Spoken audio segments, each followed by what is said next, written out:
പ്രതിഷേധം തുടരുകയാണ്. അമലപ്പോൾ പ്രശാന്ത് കൂടി ചേരുന്നു. പ്രശാന്ത്, എന്തൊക്കെയാണ് സഭയിൽ നടന്നത്?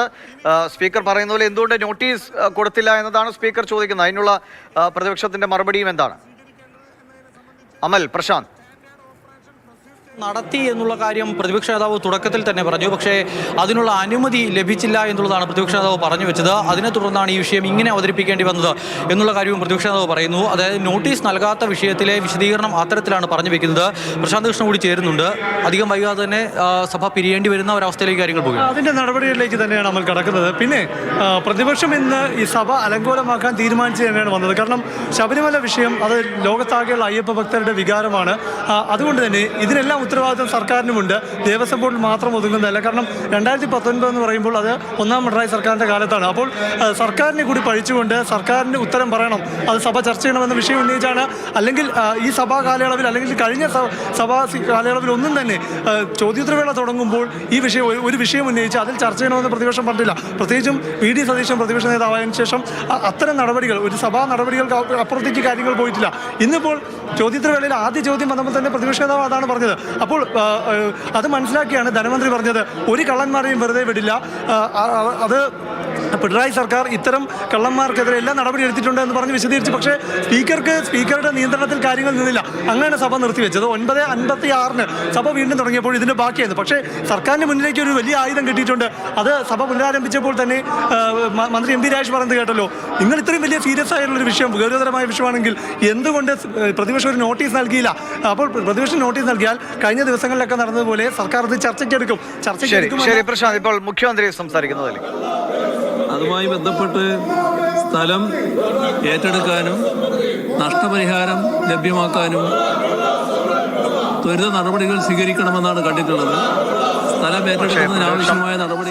ശബരിമല വിഷയം ഉയർത്തിയുള്ള പ്രതിപക്ഷത്തിന്റെ പ്രതിഷേധം തുടരുന്നതിനിടെയാണ് മുഖ്യമന്ത്രി മറുപടി പറഞ്ഞത്. പ്രശാന്ത്, അമൽ തുടരാം. എന്തായാലും ഇപ്പോൾ ഇനിയിപ്പോൾ നടപടികൾ മുഖ്യമന്ത്രി സംസാരിച്ച സബ്മിഷന് മറുപടി പറഞ്ഞത് ഈ ഇത്രയും വലിയ ബഹളം നടക്കുമ്പോഴും ഇതുമായി ബന്ധപ്പെട്ടോ പ്രതിപക്ഷം ബഹളം വയ്ക്കുന്നതിനോ ഒക്കെ സാധാരണഗതിയിൽ മുഖ്യമന്ത്രി വലിയ രൂക്ഷമായ രീതിയിൽ വിമർശിക്കുന്നതാണ്. പക്ഷേ ഇന്ന് മുഖ്യമന്ത്രി ഒരു തരത്തിലുള്ള വിമർശനങ്ങളോ മറുപടിയോ ഒന്നും പറഞ്ഞില്ല.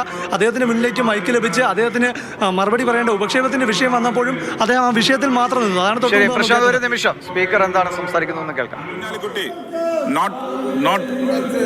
Kunhalikutty not in the seat. Shri GS Jayalal, ബഹുമാനപ്പെട്ട മിനിസ്റ്റർ, ജലവിഭവ വകുപ്പ് മന്ത്രി. യെസ്, സബ്മിഷൻ, ഇന്നത്തെ സബ്മിഷനുകളെല്ലാം ടേബിൾ ചെയ്തിരിക്കുകയാണ്. ഓർഡർ മേശപ്പുറത്ത് വെക്കുന്ന കടലാസുകൾ. ബഹുമാനപ്പെട്ട മുഖ്യമന്ത്രി. ശരി പ്രശാന്ത്, തുടരാം.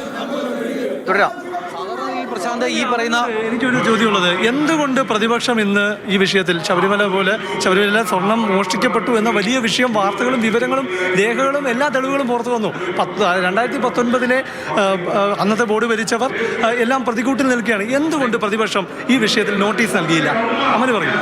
അതായത് പ്രതിപക്ഷ ഈ വിഷയത്തിൽ വ്യക്തമാക്കുന്നത് കോടതിയുടെ പരിഗണനയിലിരിക്കുന്ന ഒരു വിഷയമാണ്. അതിനാൽ തന്നെ ഈ വിഷയം സഭയിലേക്ക് അടിയന്തര പ്രമേയമായി കൊണ്ടുവന്നിട്ടുണ്ടെങ്കിൽ ഈ വിഷയം കോടതിയുടെ പരിഗണനയിലിരിക്കുന്നതാണ്. അതിനാൽ ചർച്ച നടത്താൻ കഴിയില്ല എന്നുള്ള കാര്യം വ്യക്തമാക്കും എന്നൊരു ആശങ്ക അവർക്കുണ്ടായിരുന്നു. അതിനാൽ തന്നെ ചർച്ച നടക്കില്ല, വലിയ തോതിലുള്ള ബഹളമുണ്ടാകും. ഇതിപ്പോൾ അങ്ങനെയല്ല. ലോകത്താകമാനമുള്ള അയ്യപ്പ ഭക്തന്മാരുടെ വികാരം സഭയിൽ പ്രകടിപ്പിക്കാൻ ഞങ്ങൾക്ക് കഴിഞ്ഞു. സഭാ നടപടികൾ തുടങ്ങും മുൻപ് തന്നെ സ്പീക്കർ ചെയറിലേക്ക് എത്തിയ ഉടൻ തന്നെ ആ ഒരു വികാരം പ്രകടിപ്പിക്കാനായി എന്നുള്ളതാണ് പ്രതിപക്ഷം വ്യക്തമാക്കുന്നത്. പക്ഷേ ഭരണപക്ഷത്തെ സംബന്ധിച്ചിടത്തോളം വീണ് കിട്ടിയ ഒരു ആയുധം എന്നുള്ളതുപോലെ അവർ ആ വിഷയത്തെ ഉപയോഗിക്കുകയാണ്. എന്തുകൊണ്ട് നോട്ടീസ് ഇല്ല? അടിയന്തര പ്രമേയമായി ഇത്ര പ്രധാനപ്പെട്ട ഒരു വിഷയമാണെങ്കിൽ അടിയന്തര പ്രമേയത്തിന് നോട്ടീസ് നൽകേണ്ടതല്ലേ? അങ്ങനെ നോട്ടീസ് ലഭിച്ച ശേഷം ഈ നോട്ടീസ് നൽകുന്ന ആൾക്ക് അനുമതി നിഷേധിച്ചാൽ പോലും ഈ ആൾക്ക് സംസാരിക്കാൻ, നോട്ടീസ് നൽകുന്ന ആൾക്ക് സംസാരിക്കാൻ ഉള്ളത്. പ്രതിപക്ഷം ഒരു നോട്ടീസ് നൽകി ഈ വിഷയം ചർച്ച ചെയ്തിരുന്നാൽ ഇവിടെ ചർച്ച ചെയ്യപ്പെടുന്നത് എന്തൊക്കെയാണ്? ശബരിമലയിൽ സ്വർണ്ണ ദ്വാരപാലക ശില്പത്തിന്റെ സ്വർണ്ണത്തിലെ കവർച്ചയടക്കം അതെങ്ങനെ ചെമ്പുപാളിയായി അടക്കമുള്ള വിഷയങ്ങളെല്ലാം തന്നെ ചർച്ച ചെയ്യപ്പെടും. ഇത് മാത്രമല്ല, അത് ചർച്ച ചെയ്യപ്പെടുമ്പോൾ 2019 അന്ന് ഭരിക്കുന്നത് പിണറായി സർക്കാരാണ്. അന്നത്തെ ദേവസ്വം മന്ത്രി കടകംപള്ളി സുരേന്ദ്രനാണ്. അദ്ദേഹം ഈ നിയമസഭയിലുണ്ട്. ഇപ്പോഴത്തെ ദേവസ്വം മന്ത്രി VN വാസവൻ ശരി. എന്തായാലും പ്രശാന്തും അമലുമാണ് വിവരങ്ങൾ നൽകി വന്നത്. സഭയിൽ ഈ വിഷയം ഉയർത്തിക്കാട്ടിയുള്ള പ്രതിപക്ഷത്തിന്റെ പ്രതിഷേധമാണ് നമ്മൾ കണ്ടത്. പക്ഷേ നിങ്ങൾ നോട്ടീസ് നൽകാതെ എന്തിന് സഭയെ തടസ്സപ്പെടുത്തുന്നു എന്നതായിരുന്നു സ്പീക്കർ ഉന്നയിച്ച ചോദ്യം. നമുക്ക് കൂടുതൽ വാർത്തകളിലേക്ക് വരാം. അതിലേറ്റവും പ്രധാനപ്പെട്ട ഒരു കാര്യം, ഈ സ്വർണ്ണപ്പാളി പൊതിഞ്ഞ ശേഷം ശ്രീകോവിലും അല്ലെങ്കിൽ ദ്വാരപാലക ശില്പവും ഒക്കെ സ്വർണം പൊതിഞ്ഞ ശേഷമുള്ള ആദ്യ മണ്ഡല മകരവിളക്ക് കാലത്ത് എന്തായിരുന്നു ശബരിമലയിലെ കാഴ്ചകളെന്ന് അന്നത്തെ മേൽശാന്തി തന്നെ മാതൃഭൂമി ന്യൂസിനോട് പറയുന്നുണ്ട്.